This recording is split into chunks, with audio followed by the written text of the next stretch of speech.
अभिजित, ते रामदेव बाबा असं म्हणाले की त्या आंदोलनानं जेनजीनं संस्कृतीला बदनाम केलेला आहे. आज त्याचं स्टेटमेंट होतं.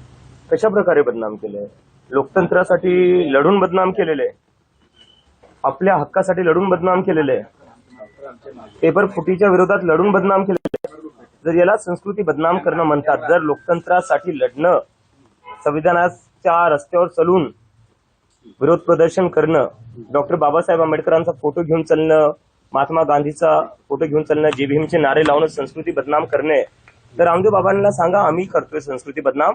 तुम्ही जे पतंजलीचे जे बनवतायत ना प्रोडक्ट्स, ज्याच्यावर सुप्रीम कोर्टी म्हणले की फसवणूक होतीये, त्याच्यावर थोडं लक्ष करा. संस्कृती आणि लोकतंत्र आणि देश हा जेनजी मला वाटते बऱ्यापैकी सांभाळून घेऊ शकतो. तुम्ही जे पतंजलीचे पॉल्ट्री प्रोडक्ट्स आहे त्याच्यावर थोडं लक्ष ठेवा, नाही तर पतंजली बंद पडून जायचं. दुसरा एक विषय आलेला आहे की सीजेपी आणि संयुक्त किसान मोर्चा पुढच्या काळात सरकारविरोधात आक्रमक होतील असं झालं. काल सीजेपी आणि तुमची टीम आणि संयुक्त किसान मोर्चाचे काही सदस्य एकमेकांशी राकेश टिकेत यांच्याशी भेट घेऊन या सगळ्या मुद्द्यावर चर्चा केली होती की प्रश्न कसे पुढे घेऊन जाईल. नाही, नक्कीच. कारण की बघायला गेलं तर एकंदरीत शेतकऱ्यांची मुलं ही शिकतातच आहे. शेतकऱ्यांच्या मुलांचंही शिक्षण चालू आहे, तेही परीक्षाच देतात. तर जेव्हा आमचे किसान नेता जे राकेश टिकेत असो किंवा इतर चढुनी जी असो, जेव्हाही भेटणं झालेले ते म्हणले की तुम्ही जे आहे आमच्याच मुलांसारखे आहेत. आमच्या मुलांना करिअर करायचं आणि त्याच्यासाठी हे सगळं आंदोलन आहे. आणि आमच्या आंदोलनात जो पाठिंबा आम्हाला किसान युनियनकडून भेटलेला आहे, किसान नेत्यांकडून भेटलेला आहे, तो खूप महत्वाचा होता, मोलाचा होता. आणि जेव्हा गरज होती तेव्हा ते आमच्या सोबत उभा राहिलेले. आणि इथून पुढे जेव्हा जेव्हा शेतकऱ्यांना असो, किसान नेत्यांना असो आमची गरज पडेल, आम्ही त्यांच्या सोबत उभाच राहू. तसा प्रयत्न पुढच्या काळात एकमेकांसोबत असणार आहे का? किंवा मी सांगतो ना, जिथं जिथं शेतकऱ्यांना आमची गरज पडेल तिथे तिथं आम्ही सोबत राहू. कारण की मी जर सांगायला गेलो, मी स्वतः हिंगोलीतून येतो, माझ्या घरचे अजून शेतीच करतात. कुठं ना कुठे या देशात प्रत्येकांच्या घरी शेती असते, प्रत्येकांचे घरचे शेतातूनच आलेले आहेत. आपण काय सगळे आयटी कंपन्यातून, आपल्या घरचे आयटी कंपन्यातून आलेले नाहीये किंवा सरकारी जॉब मधून आलेले नाहीये. आपण सगळ्यांची सुरुवात ही शेतकरी घरातूनच झालेली आहे. त्यामुळे शेतकऱ्यांना जिथे गरज पडेल तिथं आम्ही सोबत उभा राहू. राहुल गांधींनी काल प्रेस कॉन्फरन्स घेतली, ते असं म्हणाले की या सगळ्या विद्यार्थ्यांवर जे हल्ला करतायत, बुलेट चालवले, फायरिंग केली, त्या प्रकरणावर गृहमंत्री अमित शहा यांनी रिझाईन केलं पाहिजे आता, आणि ते केल्याशिवाय आम्ही स्वस्त बसणार नाही. मला तर वाटतं अगदी केलंच पाहिजे.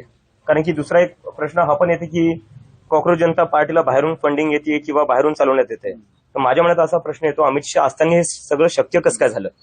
हे तर मग अमित शहाचं फेलियर आहे. जर आम्हाला बाहेरून फंडिंग येते किंवा कॉक्रोच जनता पार्टी बाहेरून चालतीये तर मग हे तर गृहमंत्र्यांचं फेलियर आहे. चाणक्य कसले मग तुम्ही असताना जर बाहेरून फंडिंग येते किंवा बाहेरून चालवण्यात येते, मग तर तुम्ही स्वतः फेल झाले आणि तुम्ही राजीनामा दिला पाहिजे. आणि 20 तारखेला ज्या प्रकारे विद्यार्थ्यांचं रक्त वाहण्यात आलं जंतर मंतरवर दिल्ली पोलीसच्या हातातून, ते अमित शहाच्या ऑर्डर शिवाय दुसरं कोणाचा ऑर्डर नसणार. नवे शिक्षण मंत्री जोशी हे सुद्धा बदनाम आहेत असं प्रियंका गांधी संसदेत म्हणाल्या. त्यानंतर बाहेर ते असं म्हणाले की मी ठाम आहे, ते सत्य आहे, ते सुद्धा दोषी आहेत. मी त्यांची एक क्लिप पाहिली जिथं जे बिल्किस बानोचे बलात्कारी होते त्यांच्या स्वागतासाठी काहीतरी बोलले ते. तर देशाचा शिक्षा मंत्री हा बलात्काऱ्यांचं स्वागत करतो, त्यांची तारीफ करतो, हे तर म्हणजे प्रधानला काढून अजून एक विचित्र माणूस बसून ठेवलेला आहे. काय मेसेज देताय तुम्ही देशाला की जो शिक्षा मंत्री आहे तो बलात्काऱ्यांचा सपोर्ट करणार, त्यांचं स्वागत करणार? पण हे लोक करणार पण काय? यांच्या पक्षात दुसरे कोणते लोक आहेत? सगळी गुंड भरलेली आहेत. कुलदीप सेनगर झाला, काय होता यांच्या सरकारमध्ये? काय ते जे राम रहीम आहेत ते पैरोलवर बाहेर येतात. तर गुंड आणि बलात्काऱ्यांचं समर्थन करणारी ही सरकार आहे. कंगना रावतांची चर्चा होते, ते जनरेशर गटार असं म्हणते जेनजीला, आणि त्यावर आता बरंच वाद. कंगना राणावत बद्दल काय बोलू, मला काही एक असं चित्र दिसतंय सोशल मीडियावर की झेंझीला सपोर्टही केला जातोय आणि त्याच प्रमाणात त्याच सोशल मीडियावर झेंझीला आता ट्रोलही केलं जातंय, संस्कारांची आठवण करून दोन्ही बाजू चालवल्या जातात. जेनझीला ट्रोल केलं जातं, मला याच्यावर कळत नाही जेनझी आहे कोण? जे मुलं आज 15 ते 25 ते 28च्या वयोगटातले, त्या मुलांना ट्रोल करून भेटणार काय? उद्या हेच मुलं जाऊन नागरिक बनणार आहे, उद्या हेच मुलं जाऊन वोटर्स बनणार आहेत, उद्या जाऊन हेच मुलं देश चालवणार आहेत ना. तर त्यांना असं तुम्ही वेगळं ट्रोल का करताय? ते काय कोणत्या पक्षातले किंवा कुठल्या विचारधारेचे का काय? सामान्य घरातले मुलं येते, त्यांना ट्रोल करून कोणाला काय भेटणार आहे? एक नाशिक पोलिसांनी आता एक एसओपी काढली आहे, म्हणजे जेनजीच्या आंदोलनाचा जो पोलिसांना त्रास झाला किंवा पोलिसांना त्रास झाला. असं म्हणतात. त्यांनी एसओपी काढली अशी आहे की आता जनजीची पिढी आहे ती मोबाईल सुरू ठेवते आणि तुमचं सगळं रेकॉर्ड करते, तर ते काय करायचे अशी पोलिसांनी एसओपी काढली, याच्यावर काय मत आहे? मला वाटतं जर तुम्हाला रेकॉर्ड व्हायची भीती असेल ना, तर तुम्ही स्वतःलाच विचारा तुम्ही अशा गोष्टी का करताय ज्याची तुम्हाला रेकॉर्ड होईल अशी भीती वाटते. आम्ही आंदोलन केलं, कॅमेऱ्यांसमोर केलं, मीडियाचे कॅमेरे होते, पोलिसांचेही कॅमेरे होते. माझ्या चेहऱ्यावर तर 24 तास दिल्ली पोलिसांचा कॅमेरा होता. आम्ही तो घाबरलो नाही कोणती गोष्ट रेकॉर्ड होण्यापासून. जर पोलिसांना काही रेकॉर्ड होईल याची भीती वाटते, याचा अर्थ पोलिसांच्या मनात काही ना काही वाईट करायचं आहे म्हणूनच भीती वाटते ना. नाही तर पोलिसांना काय भीती वाटली पाहिजे रेकॉर्ड करायची? आता एसओपी केली आहे त्यांनी. एसओपी काय करावं करण्यापेक्षा आणि काय करू नये असं सांगताय. मला वाटते काय करावं ना, संविधान फॉलो करावा पोलिसांनी. देशातली जी पोलीस आहे ती एका पार्टीची पोलीस नाही, ती या देशाची पोलीस आहे. ती संविधानावर चालणारी पोलीस आहे, बीजेपीच्या व्हॉट्सअप फॉरवर्ड चालणारी पोलीस नाहीये. आणि जर तुम्हाला बीजेपीचेच ऑर्डर फॉलो करायचे असतील आणि देशाचं संविधान बाजूला ठेवायचं असेल तर खाकी पॅन्ट काढून खाकी चड्डी घाला, बीजेपीच्या हेडक्वार्टर समोर उभा राहा आणि म्हणा मे भी चौकीदार.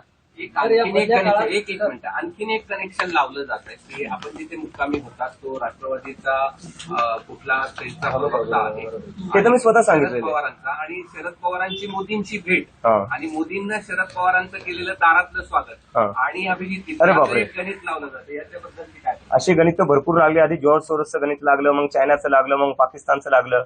पण अनिल गावंडे हे तर मीडियालाही कळलं नसतं, हे मी स्वतः सांगितलेलं आहे.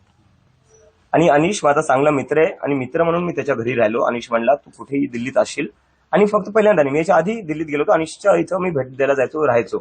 ते एक मित्र म्हणून मी त्याच्या इथे राहिलेलो आहे. बाकी याच्या पुढे काही नाही. म्हणजे पवार साहेब आणि मोदी हे दोघं खूप मोठे लोक आहेत. अनिशचंही भेटणं होत नसेल आणि माझं इथं भेटणं नाही. पवार साहेबांना तुम्ही तेव्हा पहिल्यांदा भेटलो जेव्हा ते जंतर मंतरवर आले, आणि तेही याकरता आले होते, त्यांना विचारायचं होतं जी मारहाण झाली होती मुलांना, त्याच्याबद्दल ते चर्चा करण्यासाठी आले होते. एक विषय आहे की तिथे जे ट्रक अरे हा नाही, थांबा हा महत्वाचा. दगडाचे जे ट्रक होते ते पुन्हा पुन्हा 3 टप्प्यावर एका पत्रकाराने समोर आणलेले आहेत.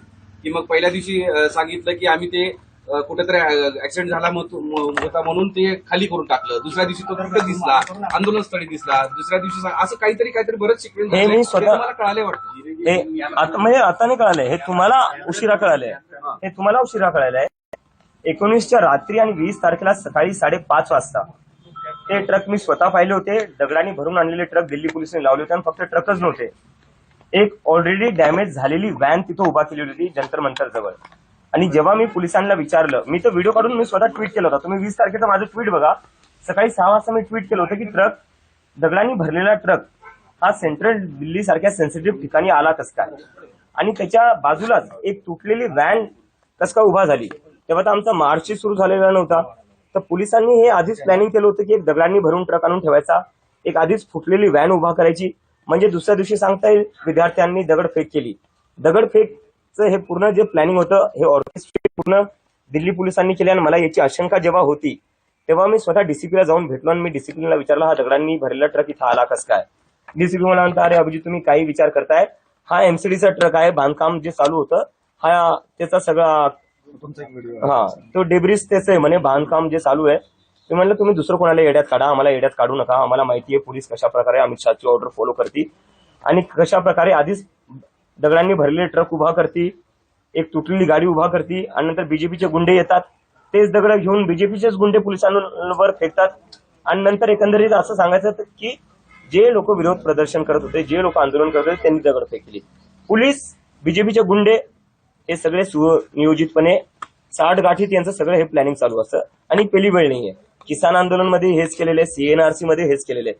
जेव्हा जेव्हा आजकाल या देशात आंदोलन होतं तेव्हा दिल्ली पोलीस आणि बीजेपी यांची ट्युनिंग कशी असते हे आपल्याला दिसून येते. प्रयत्न केले आहेत आणि हे सुरूही राहतील. सुरूही राहतील. मग याला किसान आंदोलनाच्या संदर्भात झालं. अभिजित विषय असा आहे की जर समजा सगळ्या विरोधकांनी एकवटून आंदोलन केलं पुढच्या काळामध्ये या विषयावर, तर तुम्ही कॉक्रोच मोर्चा किंवा कॉक्रोच म्हणून तुम्ही हेल्प करणार त्यांच्यामध्ये सहभागी व्हाल. या विरोधकांनी जे आंदोलन एकवटले आणि त्यांनी जर आंदोलन केलं तर मला वाटतं आता हे फक्त विरोधकांचा प्रश्न नाही राहिलेला आहे. आपल्या देशात लोकतंत्र धोक्यात आलेलं आहे. आणि लोकतंत्र धोक्यात कसं आलेलं आहे, आपली जी ज्युडिशरी आहे त्याच्यावर एक प्रश्नचिन्ह निर्माण झालेलं आहे. सीबीआय ईडी काय आपण पाहिलेच आहे. आपल्या राज्यात जो शिवसेना फोडण्यात आला, एनसीपी फोडण्यात आला, हे कशामुळे शक्य झालं. सीबीआय आणि ईडीच्या दमावर हे सगळं केलेलं आहे. ते इन्व्हेस्टिगेटिव्ह एजन्सी झालं, ज्युडिशरी झालं, आणि मीडियाबद्दल तर कायच बोलणार मी. तुम्ही लोक आहेत, मराठी मीडियाचा मी सन्मान करतो, पण मीडिया काय डेमोक्रेसीचे 4 पिलर असतात म्हणतात ना, त्याच्यात ज्युडिशरी एक असतो, मीडिया असतो, या दोन्ही ज्युडिशरीवर तर खूप मोठा प्रश्नचिन्ह निर्माण आहे आणि मीडियावर प्रश्नचिन्ह नाहीये. मीडियावर क्लिअरली दिसते मीडिया कोणत्या बाजूला आहे. तर जेव्हा या देशातले सगळे मोठे मोठे इन्स्टिट्यूशन्स जे आहेत, ज्यांचं काम होतं लोकतंत्राला जिवंत ठेवणं, ज्यांचं काम होतं एका माणसाची दडपशाही तानाशाही निर्माण नाही झाली पाहिजे, त्या लोकांनी हे होऊ दिलं. आणि याला थांबवण्यासाठी आता हे फक्त विरोधी पक्षांसाठी नाहीये, या देशातल्या जनतेला यासाठी एकत्र यावं लागेल. म्हणजे 2 पिलर पॉलिटी आणि एक्झिक्युटिव्ह हे पूर्णतः घरात झाले. Compromise, totally compromise. हा, त्यांच्या ऑफर आल्यात मला. किती ऑफर आल्या मी जाणार नाही भाजपमध्ये. मला जर भाजपमध्ये जायचं असतं मी आधीच गेलो असतो. तुम्हाला ऑफर आली? चालू होतं, धमकी आल्या होत्या की बीजेपी मध्ये सामील